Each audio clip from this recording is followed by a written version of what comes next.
Aujourd'hui, je vais manger comme les personnes qui vivent jusqu'à 100 ans. Je vais adopter le régime alimentaire des Blue Zones dans lesquels les gens vivent plus longtemps que la moyenne, mais surtout en bien meilleure santé jusqu'au bout de leur vie. Il existe 5 zones bleues dans le monde: Loma Linda aux États-Unis, Nicoya au Costa Rica, la Sardaigne en Italie, Ikari en Grèce et Okinawa au Japon. Il y a plusieurs facteurs qui font que ces gens-là vivent plus longtemps et mieux, et je vous en ai parlé dans ma vidéo précédente qui s'appelle « J'ai appris 5 grandes leçons cette semaine ».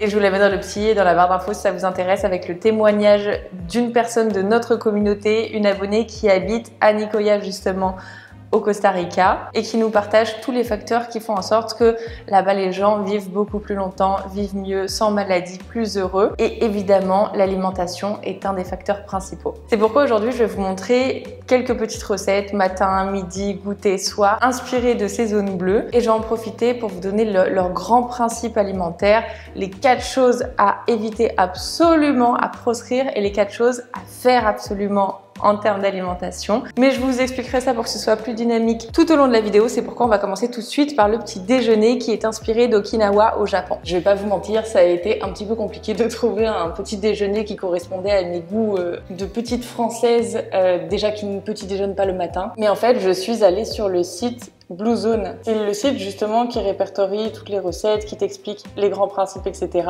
Et vous voyez, là-dessus, j'ai trouvé plein de recettes, dont un petit déjeuner qui me correspondait plutôt bien parce qu'il n'y avait pas des haricots rouges, du riz ou des oignons dès le matin. Donc nous allons faire un smoothie. Lorsque j'ai des bananes trop mûres, je les mets dans un sac de congélation au congélateur. Comme ça, c'est hyper pratique pour un smoothie. J'ajoute une pomme, de la crème de coco, et enfin une cuillère de curcuma. Je mixe le tout, c'est magique. Petite transition. Et voilà mon petit déjeuner. Je vais goûter ce smoothie. Dans les zones bleues, on consomme énormément de fruits. C'est la principale source de glucides simples, étant donné qu'on ne consomme pas d'aliments industriellement transformés. C'est principalement des ingrédients bruts. Mais l'avantage, c'est que ce sont des fruits de saison et des fruits locaux. Ils ont des variétés incroyables de fruits et ça ne coûte pas cher du tout parce que ça pousse directement dans le jardin d'à côté. Et voilà, ils en consomment beaucoup. C'est délicieux. J'aurais jamais pensé à mélanger ça. À l'origine, il fallait mettre de la crème de soja à la vanille. J'en avais pas, j'ai mis de la crème de coco. C'est tellement bon. Et tu sens que ça va te tenir au corps. Et j'ai ajouté, comme vous l'avez vu, une petite cuillère de curcuma. Et le curcuma est utilisé à Okinawa, donc dans la zone bleue du Japon, depuis des centaines et des centaines d'années, que ce soit en épices dans les plats cuits, mijotés, ou alors que ce soit dans les thés. Aujourd'hui, on l'utilise plus en poudre, mais normalement, ça ressemble un peu à du gingembre que tu coupes en tranches et que tu fais infuser. Mais en poudre, c'est ok également. Et en fait, le curcuma est reconnu pour ses propriétés déjà très antioxydantes, pour booster le système immunitaire. C'est un excellent anti-inflammatoire, anti-âge. C'est vraiment une des épices, même il l'utilise également en Inde, c'est une des épices qu'on appelle superfood et une épice miracle pour la santé. Et quand tu sens le curcuma comme ça, tu te dis ouf, je vais peut-être pas mettre ça dans un smoothie de petit déjeuner, mais finalement, ça se marie parfaitement bien avec les bananes et la pomme. Et vous l'aurez remarqué, aucun sucre ajouté. Parce que la banane, plus elle est mûre, plus elle est sucrée. Et avec ce smoothie, on va manger une poignée d'oléagineux. Parce que ça fait partie intégrante du régime alimentaire dans toutes les zones bleues. Au niveau des quantités, faut pas s'enflammer non plus, mais ça doit tenir dans le creux de ta main comme ça. Et donc ça, ils en mangent littéralement tous les jours, des oléagineux. 1 à 2 poignées par jour. Mais c'est vraiment un incontournable. C'est très riche en bons lipides, en protéines. Il y a des glucides également. Et encore une fois, au lieu de snacker des ingrédients transformés, on snack des aliments bruts. Les amandes, les noix de cajou, évidemment pas salées, etc. Tu vas profiter de tous les bons lipides qui vont également te donner une belle peau, des beaux cheveux, etc. Et en plus, ça va profiter à ta santé. Et je vous l'ai déjà dit 1000 fois, mais le fait d'associer des lipides avec des glucides simples, donc sucre rapide comme un fruit, eh bien ça va permettre de ralentir l'assimilation du sucre dans le sang et donc de limiter le pic d'insuline. On se retrouve pour la recette du déjeuner et encore plus d'informations sur ce que l'on mange dans ces fameuses zones bleues. On se retrouve ce midi pour faire un plat traditionnel de Nicoya, le gallo pinto. C'est extrêmement simple et c'est peu onéreux. Les deux ingrédients qui composent principalement ce plat sont le riz et les haricots rouges ou noirs, ça dépend de la région. Les haricots et les légumineuses tels que les lentilles, les haricots blancs, les haricots rouges, les pois chiches, etc. sont extrêmement importants dans l'alimentation des personnes qui vivent dans ces 5 zones bleues. Il faut savoir que dans les zones bleues, on est principalement végétarien. Presque jamais de viande, seulement quelques fois dans le mois. Ils sont pour certains pesco-végétariens dans le sens où s'ils habitent à côté de la mer, eh bien ils vont consommer des produits de la mer, des poissons frais, pas non plus des gros poissons, vraiment plus des petits poissons, mais on est toujours sur une alimentation locale et de saison. Et dans mon gallo pinto, je vais ajouter un poivron rouge parce que c'est ce que l'on met traditionnellement. Et j'aimerais aussi préciser que dans toutes les zones bleues, on consomme énormément de légumes et surtout de légumes à feuilles. Donc par exemple, on aura les épinards, les choux, les fans de navets, la betterave. Et j'aimerais attirer votre attention sur le fait que, vous voyez, il y a des fruits, il y a les haricots, il y a du riz. Complet, ceci dit, riz complet, riz brun, etc. On reparlera des céréales un petit peu plus tard. Est-ce que vous vous rendez compte que c'est une alimentation qui est principalement composée de glucides? Alors, de glucides complexes, certes. On mange quand même des fruits, mais comme je vous le disais, on va les marier avec autre chose, donc ça ne va pas faire de gros pics d'insuline. Donc on est bien loin de tous les régimes cétogènes, régimes ultra-protéinés, régimes où on élimine tous les glucides. Là, c'est carrément l'inverse. Et ce sont toujours des plats dont les aliments sont reconnaissables. On va faire ce fameux gallo pinto. Je vais suivre une recette du site Tierra Latina. Ils disent à la fin de la recette: le gallo pinto est un plat réputé inratable. Vous n'avez donc plus d'excuses pour ne pas essayer cette recette. Après avoir fait griller des poivrons rouges dans l'huile d'olive, j'ajoute le riz directement pour qu'il grille un petit peu avant d'ajouter de l'eau, un petit bouillon de légumes bio. Ça donne le côté salé et un petit goût vraiment sympa. Puis j'ajoute les haricots rouges et j'attends que le riz absorbe complètement l'eau avant d'ajouter de la coriandre et des épices piment, origan, cumin, clou de girofle et c'est déjà prêt. Et voilà mon petit gallo pinto. Je goûte ça et je vous donne quelques petites informations supplémentaires.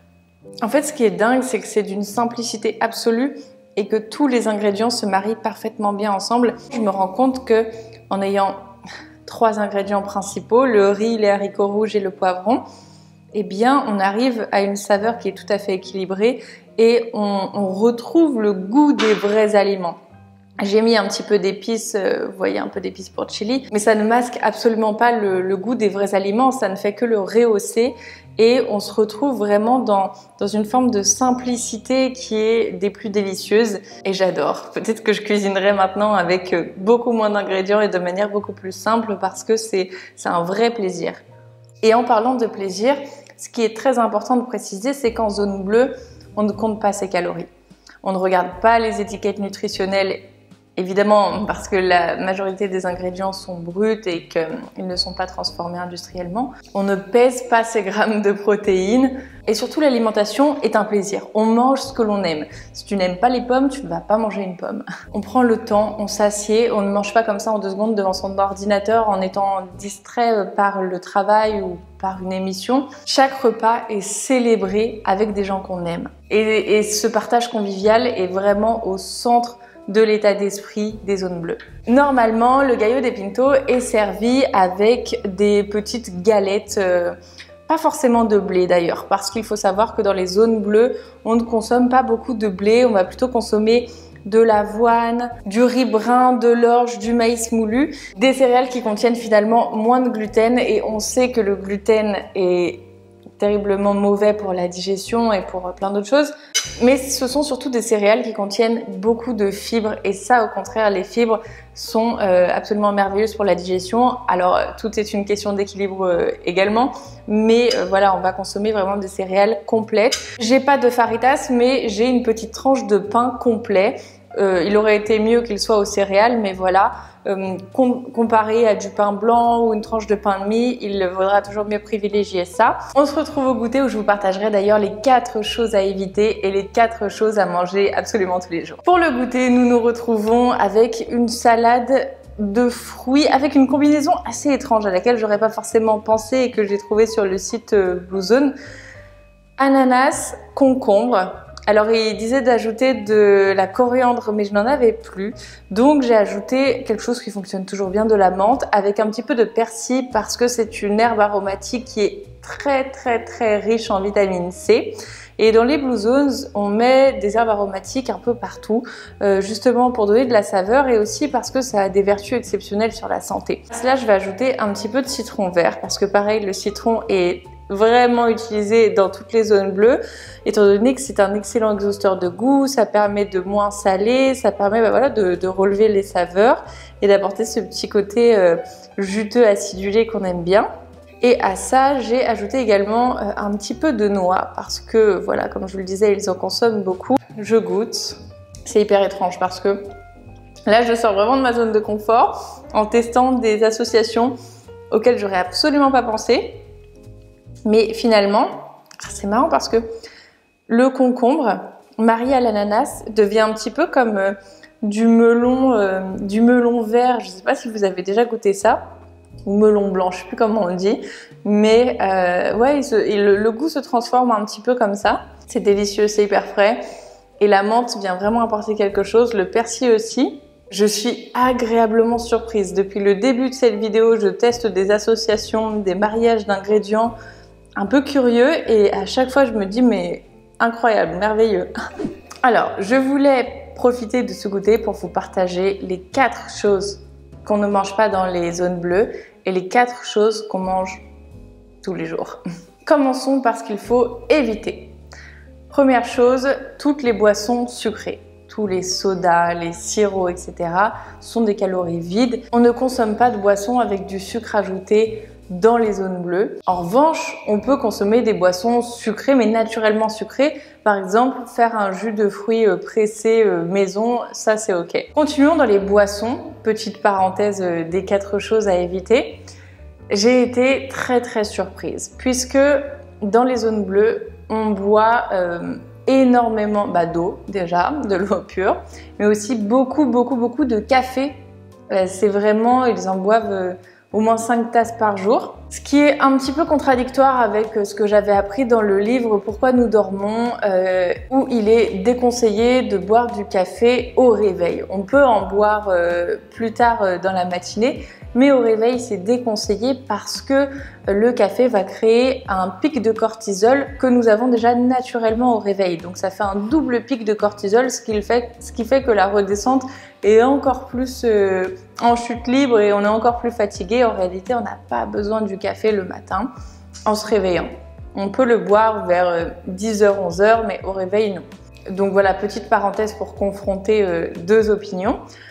Donc de l'eau, du café, du thé, beaucoup de thé, surtout au Japon où on va consommer notamment beaucoup de matcha, comme vous savez, j'adore ça. Et également, quelque chose qui m'a énormément surprise, du vin rouge. On consomme du vin rouge presque tous les jours dans les zones bleues.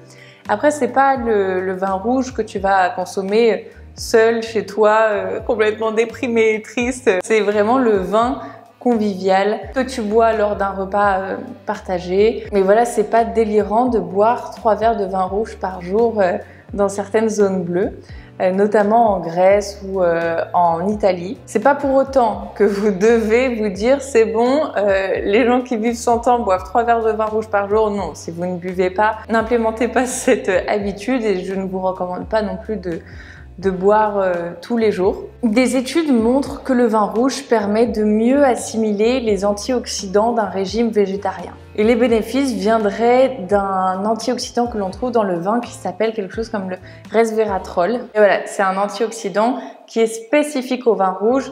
Là, je vous parle pas de boire des cocktails, des spritz, etc. parce qu'il y a du sucre ajouté. Il parlait uniquement du vin rouge. Et ça tombe bien parce que c'est mon vin préféré. Maintenant que nous avons vu que la première chose à éviter était les boissons avec du sucre ajouté, la deuxième chose à éviter et qu'on ne consomme pas du tout dans les zones bleues, ce sont les snacks salés, comme les chips, les crackers, les choses comme ça, industriellement transformées et très salé. Troisième chose tout ce qui est snack sucré, industriellement transformé encore, mais cette fois les biscuits, les gâteaux, les crèmes glacées, les bonbons. Ça, on n'en trouve pas dans les placards des zones bleues. Et quatrième chose à bannir, la viande transformée. Comme je vous le disais, ils ont un régime plutôt végétarien. Ils consomment de la viande vraiment en jour de fête, que quelques fois dans le mois. Et surtout jamais de viande transformée dans le sens où tu verras jamais des saucisses ou ce genre de choses. Parce qu'il y aurait un lien direct entre les viandes préparées, mélangées comme ça et les cancers et les maladies cardiovasculaires. Et les 4 aliments qui sont consommés dans toutes les zones bleues presque chaque jour. Premièrement, des céréales complètes. Quinoa, riz brun, boulgour, avoine, etc. Deuxième chose qui est consommée tous les jours, vous l'aurez compris maintenant, une poignée d'oléagineux. Des noix, des noisettes, des amandes, des noix de cajou. Troisième chose, ce qu'ils appellent a cup, un petit bol, une tasse d'haricots par jour. Ou alors de lentilles, haricots rouges, c'est le plus répandu. Rouge et blanc sont les plus répandus. Mais sinon, voilà, tu as les lentilles ou sinon des pois chiches, voilà. Et quatrième chose qu'ils consomment tous les jours, vraiment dans des quantités assez élevées, ce sont des légumes et des fruits. Et avec ça, vous avez la base d'un régime d'une personne qui vit très longtemps et sans maladie. Depuis le début de cette vidéo, j'attends qu'une chose, c'est le dîner. J'ai tellement envie de faire le dîner, de le manger, de vous le montrer, parce que pour moi, ça va être le meilleur repas. Je verse de l'huile d'olive dans une casserole et j'ajoute du fenouil, des courgettes, des tomates, des carottes, des pommes de terre. Je fais cuire un petit peu, j'ajoute du poivre, des tomates entières pelées, de l'eau jusqu'à recouvrir les légumes, un petit bouillon de légumes pour apporter un petit goût salé, du tofu, ça c'est vraiment ce qu'on utilise à Okinawa. C'est une excellente source de protéines végétales. J'ajoute du persil car je n'avais plus de coriandre et du citron vert. Les amis, pour le dîner, j'ai fait une sorte de stew, je pense que ça se prononce comme ça. C'est assez commun. C'est un dîner plutôt léger, ce qui paraît assez logique puisque après dîner, on va pas avoir besoin de beaucoup d'énergie, beaucoup de calories. C'est pourquoi on veut un dîner plus léger, mais pas pour autant frustrant.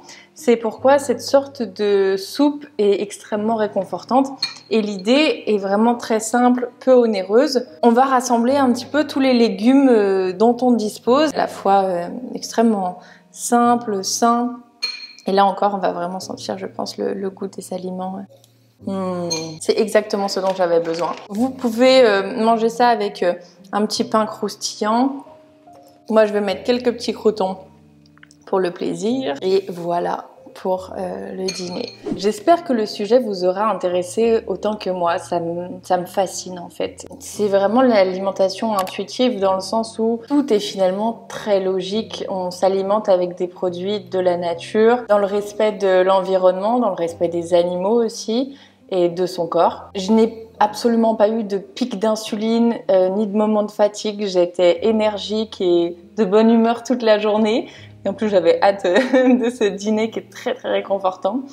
Donc voilà, c'était une très bonne expérience et évidemment, c'est une alimentation à adopter sur la durée et c'est pas en une journée qu'on verra un résultat, mais ça correspond assez quand même à mon type d'alimentation au quotidien, même si bien sûr, je mange plus d'aliments industriellement transformés parce que je vis dans une société dans laquelle je suis constamment entourée de publicités. Je regarde Koh-Lanta, on va mettre une pub pour des glaces. Je vais dans la rue, je vais voir une pub pour des cookies, j'en sais rien. Et c'est vrai que ça ne nous aide pas. Et dans des régions comme Nicoya, justement, où on est vraiment au contact de la nature, dans cette végétation verdoyante, etc., je pense qu'il y a quand même beaucoup moins de tentations que dans cette société qui nous pousse à consommer des choses qui ne sont pas spécialement bonnes pour notre santé.